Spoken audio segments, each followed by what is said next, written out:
Hello and welcome to the Supercast. I'm your host, Superintendent Anthony Godfrey. It looked like a scene straight out of an old movie.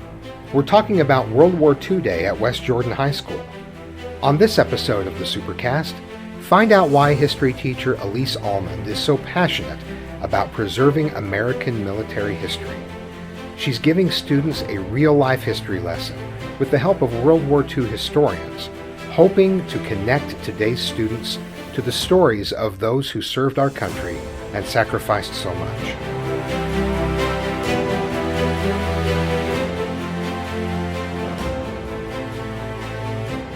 We're here with social studies teacher Alyse Almond at West Jordan High School, and I'm finally getting to see this tradition of World War II Day.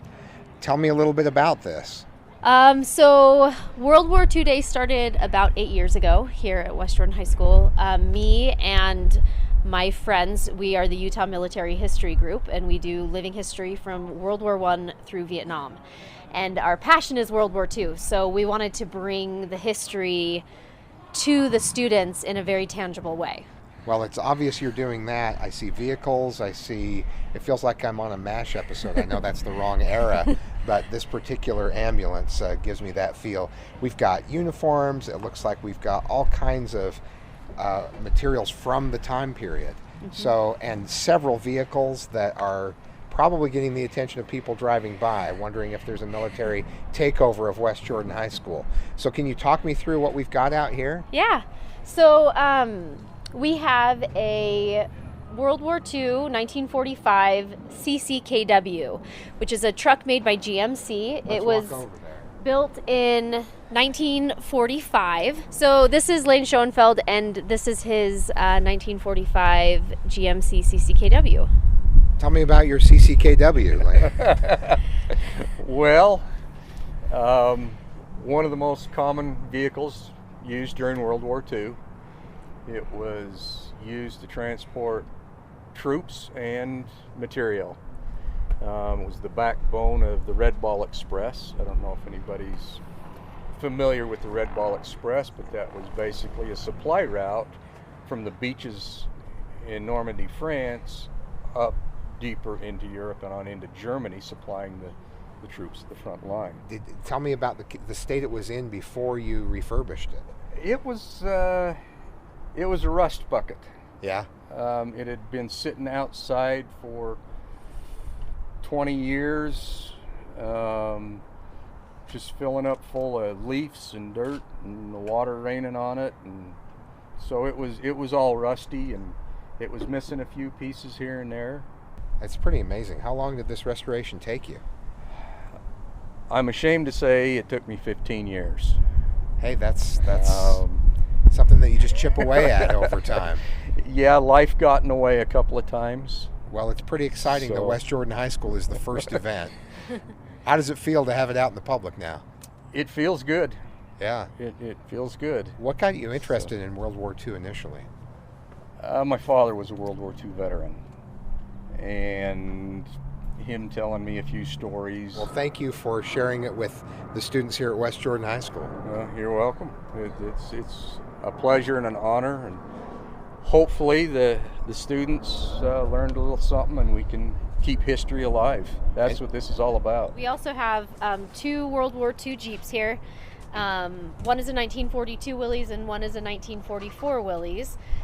These are both quarter-ton, all-utility vehicles that were used in World War II. And then here we actually have, this is a weapons carrier, and this is Dave Vike. Hi, Dave. How are you? And this is his vehicle. And have you... Tell me about this vehicle. It's a 1944 Dodge weapon carrier. It's a 3/4 ton. This is a copy of the original build card that went through the factory with this truck. Oh, wow.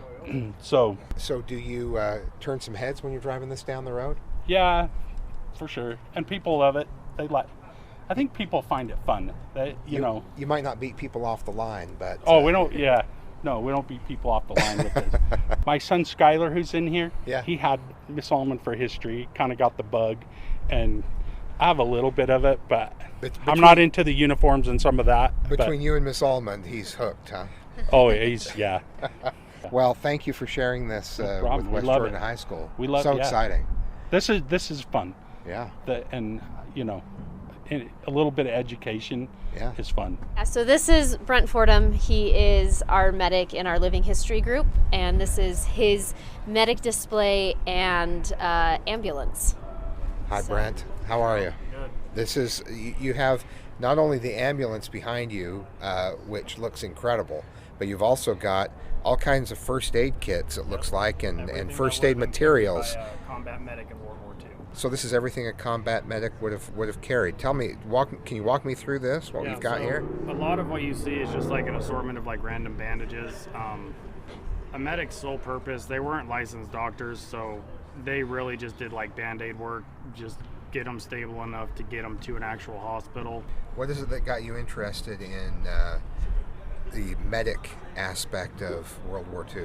Well, I've always been into history. My dad did reenacting when I was a kid, and I've just always kind of like been drawn to the medical stuff. I don't really know why. I mean, as a kid, I wanted to be a paramedic. Well, thank you very much for bringing all this here and for allowing students the chance to interact with this.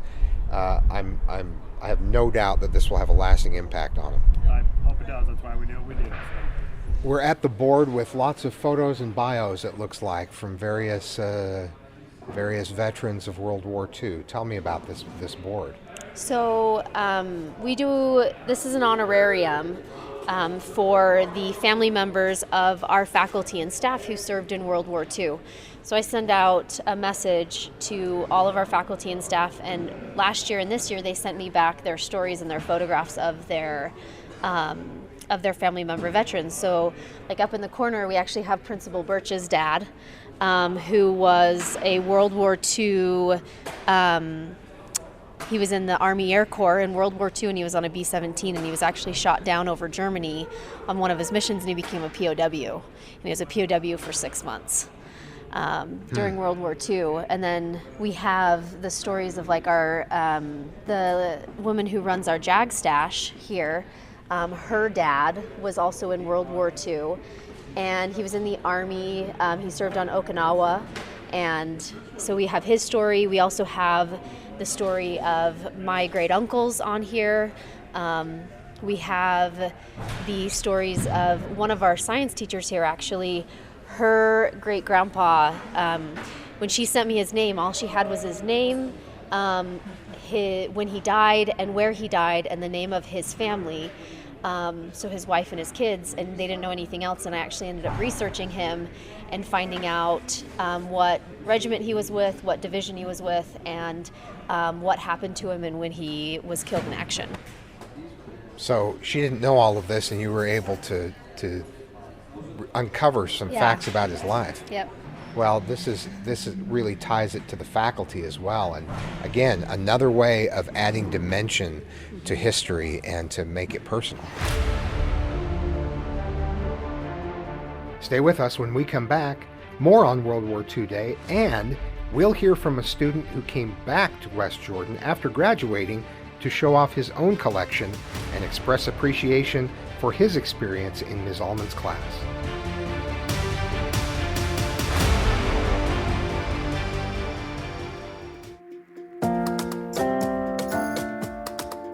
Are you looking for a job right now? Looking to work in a fun and supportive environment with great pay and a rewarding career?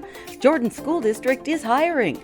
We're currently filling full and part-time positions. You can work and make a difference in young lives and education as a classroom assistant or a substitute teacher. Apply to work in one of our school cafeterias, where our lunch staff serves up big smiles with great food every day. We're also looking to hire custodians and bus drivers. In Jordan School District, we like to say, people come for the job and enjoy the adventure. Apply today at employment.jordandistrict.org. We're here with some of the students at West Jordan High School that have been able to be part of World War II Day. Tell me your name. Braden Haynes. Tell me a little bit about your experience. It's been really exciting to see all the vehicles and all the stuff. I've had family members that served, so that's why I took the class. And my great-grandfather was a pilot, so they let me hold the aviator stuff. So it was really good to see what he would have worn and what he would have done. What are some of the things that you've learned that might have surprised you in this class? How brutal the war was in the Pacific, because I feel like most of the time we think of the war in Europe and not in the Pacific, and also the other countries that were involved besides the United States and most of the European countries like Brazil and Mexico.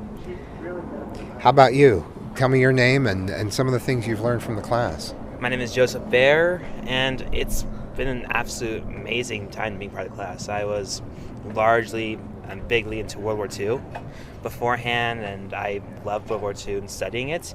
But this class has opened up so many more opportunities to learn. It showed me stories about men on the front. It showed me stories about like how different things were, how Mrs. Almond usually brings in like these uniforms. You get to see what did they wear, what were they working with.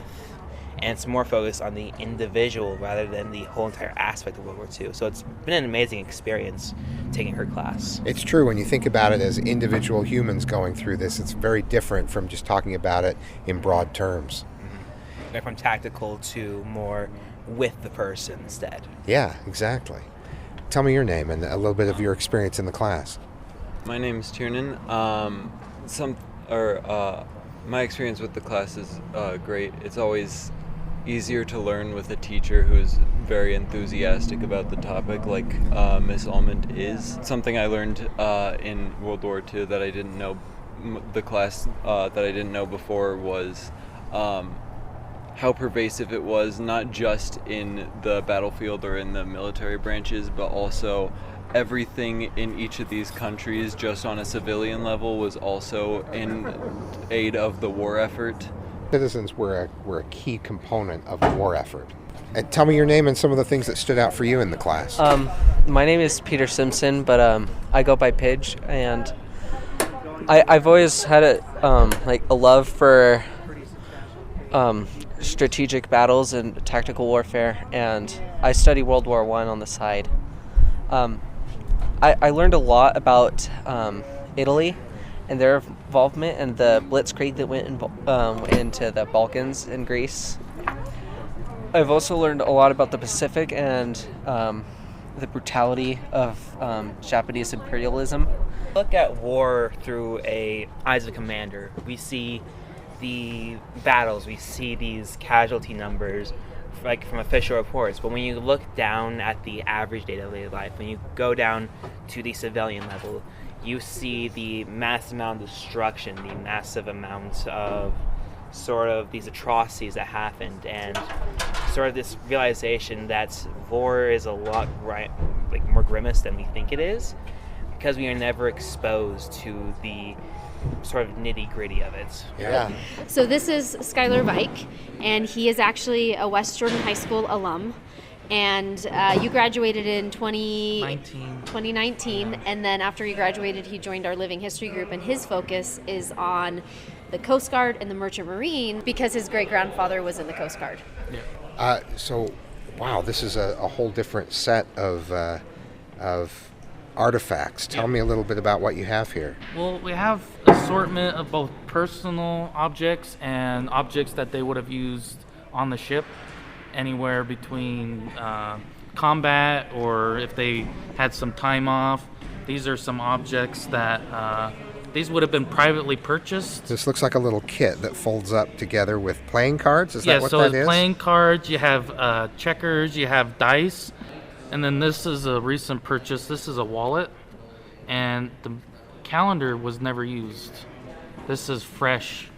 Calendar for 1943. It was never used. It was bought by a gentleman on eBay. He said he bought it and then never used it. It sat in his house for years, and he never used it, and he sold it. So, and then this one, I have not a whole lot of information on him, unfortunately. But this is him. This is Bob Sherman. And then here's another picture of him. He would have, it looked like he served in every single theater during the Merchant Marine. He served in the Merchant Marine during World War II. So you have photos from him, and you have a case. Is this a case of his medals? These are all of his medals, yes. And then what's interesting is this medal is actually a Russian medal, this top one right here. This is actually a 1985 Russian Jubilee medal. And from what I can gather just by having a Russian medal is that he most likely would have done what they called the Murmansk Run, which was when they had shipping boats transport shipping and stuff to the Soviet Union through the Arctic Circle, literally going over Finland and Sweden to get to Russia through like below zero temperatures and stuff like that. And some of them earned Russian medals if they were in Soviet waters that shot down planes. And then I believe what would have probably happened is he probably was invited back, because some merchant marine and some Navy men were invited back to Russia if they participated in supplying the Soviet Union. And I believe he was given that when he probably visited in 1985. So you have moved your collection in all kinds of different directions. I love seeing the personal effects and these personal medals. It really reminds you that they were individuals that were involved in this. Now, tell me about these uniforms that you have here. Alyse, these are Alyse's uniforms, but I could probably talk a little bit about them. This is a Navy wave uniform. This would have been something they would have worn anywhere that they went on duty. And I think this was also used for ceremonial, like funerals, dances and stuff like that. They would have been able to wear something like this.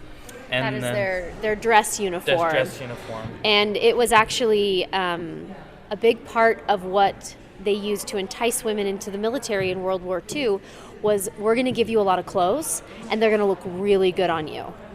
And so the guy who actually designed the Waves uniform, he was a well-known New York fashion designer, and then he sold his pattern for that uniform to the Navy for $1 to support the war effort. His contribution. Yep. And so this uniform would be one that would be worn for official purposes.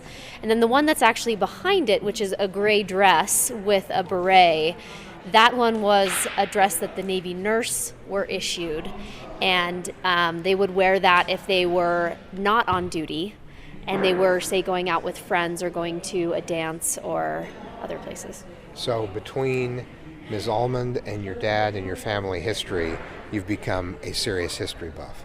I think that's a perfect observation to say. This is a lot of effort by a lot of people from the community, and it's a tremendous experience for students to get some hands-on connection to the war. Tell me, what do you hope students take away from this experience? I hope that students walk away from this day understanding that history is not just something that you read about in a book. That history is something that actually happened and that individuals lived those experiences. And when you can see and interact with the artifacts and the uniforms that those men and women used, I think it brings it alive for these students, and it makes it something that is not just two-dimensional. Well, thank you very much for the time today and for creating such an incredible, immersive experience and unforgettable experience for our students. Thank you. Thanks for joining us on another episode of the Supercast.